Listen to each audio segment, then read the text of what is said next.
सभी बच्चों को मेरा प्यार भरा नमस्कार। आप सभी बच्चे घर बैठे अच्छी तरह से पढ़ रहे होंगे। आज मैं हिंदी व्याकरण और लेखन में आपको वचन के बारे में कुछ सिखाती हूँ। आप ध्यान से पढ़िएगा और लिखिएगा। रामू के पास एक केला है। घर में लड़का खेलता है। रानी के पास मोमबत्ती है। घोड़ा तेज दौड़ रहा है। गांव में पाठशाला है। उपर्युक्त अविभाग में हर एक वाक्य में एक एक शब्द रेखांकित किया गया है।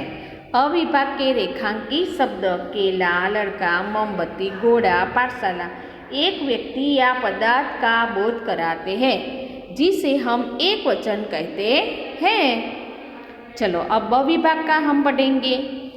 सतत के पास 2 केले हैं। मैदान में लड़के खेल रहे हैं। दासी के पास मोमबत्तियां हैं। घोड़े तेज दौड़ रहे हैं।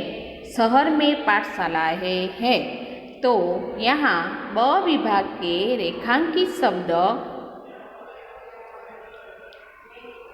केले, लड़के, मोमबत्ती, मोमबत्तियाँ, घोड़े और पाठशालाएं एक से ज़्यादा व्यक्ति या पदार्थ का बोध कराते हैं, जिसे हम बहुवचन कहते हैं।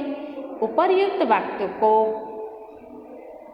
पढ़ने से मालूम होता है कि कर्ता एक वचन में है, वहाँ क्रियापद भी एक वचन में है। कर्ता बहुवचन में है, वहाँ क्रियापद बहुवचन में आता है। हम याद रखें, शब्द के जिस रूप से उसकी संख्या का बोध हो, उसे हम वचन कहते हैं। तो हम वचन के बारे में याद रखेंगे कि शब्द के जिस रूप से उसकी संख्या का बोध हो, उसे हम वचन कहते हैं। चलो अब आगे हम देखेंगे कि एक वचन शब्द के जिस रूप से एक ही प्राणी या पदार्थ का बोध हो, उसे एक वचन कहते हैं। उदाहरण तरीके गमला, नदी, रानी।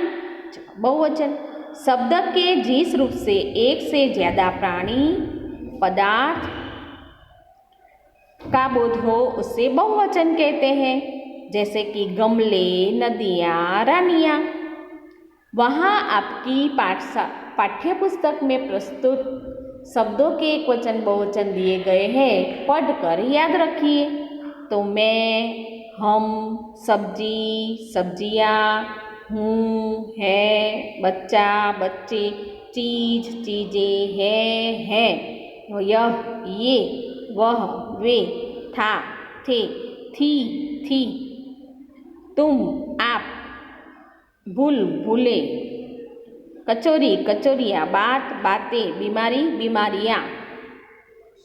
ऐसे ही हम पढ़ेंगे भौरा, भौरे, डाली, डालियाँ, हवा, हवा, किरण, किरणें, लता, लताएँ, मछली, मछलियाँ, धुआं, धुएँ, बगीचा, बगीचे, तितली, तितलियाँ, नदी, नदियाँ, चींटी, चींटियाँ, मधुमक्खी, मधुमक्खियाँ, कमरा, कमरे, रास्ता, रास्ते, डाकू, डाकू, लड़का, लड़के, असरफियाँ, सरदार, सरदार, राजा, राजा।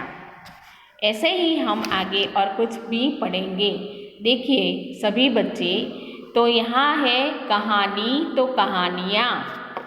गड्ढा, गड्ढे, फावड़ा, फावड़े, गाय, गायें, कड़ाही, कड़ाहियाँ, करेला, करेले, किताब, किताबें, आम, आम, मक्खी, मक्खियाँ, मोहल्ला, मोहल्ले, लहर, लहरें, पुस्तक, पुस्तकें, कुर्सी, कुर्सियाँ, पाठशाला, पाठशालाएँ, गली, गलियाँ, नाली, नालियाँ, छिलका, छिलके, केला, केले, आदत, आदतें, सड़क, सड़कें, भांजा, भांजे, पहेली, पहेलियाँ, पहाड़, पहाड़।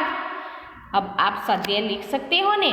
निम्नलिखित शब्दों का बहुवचन लिखिए। रुपया, रुपये, मुर्गी, मुर्गा, मुर्गियाँ, करेला, करेले, गमला, गमले, गुड़िया, गुड़ियाँ, परी, परियाँ, हाथी, हाथी, कन्या, कन्याएँ, बात बातें, कहानी कहानियाँ, खिलौना खिलौने, किताब किताबें। रेखांकित शब्द का बहुवचन करके वाक्य फिर से लिखिए। पिताजी बाजार से किताब लाए। पिताजी बाजार से किताबें लाए। बकरी दूध देती है। बकरियाँ दूध देती हैं। मैं पाठशाला जाता हूँ। हम पाठशाला जाते हैं। वह कभी झूठ नहीं बोलता। वह नुसुधाय वे कभी झूठ नहीं बोलते। नदी में बाढ़ आई। नदियों में बाढ़ आई। कुत्ता रात के समय भौंक रहा था। कुत्ते रात के समय भौंक रहे थे। मेरे हाथ में गेहूं का दाना है। मेरे हाथ में गेहूं के दाने हैं। गेहूं का नहीं, गेहूं के दाने हैं। तो आप सभी बच्चे को मेरा प्यार भरा नमस्कार। आपको अब ये वचन के बारे में जो सुना पढ़ा वो आप अपनी कॉपी में लिखिएगा। सभी बच्चों को मेरा प्यार भरा नमस्कार। जय हिंद।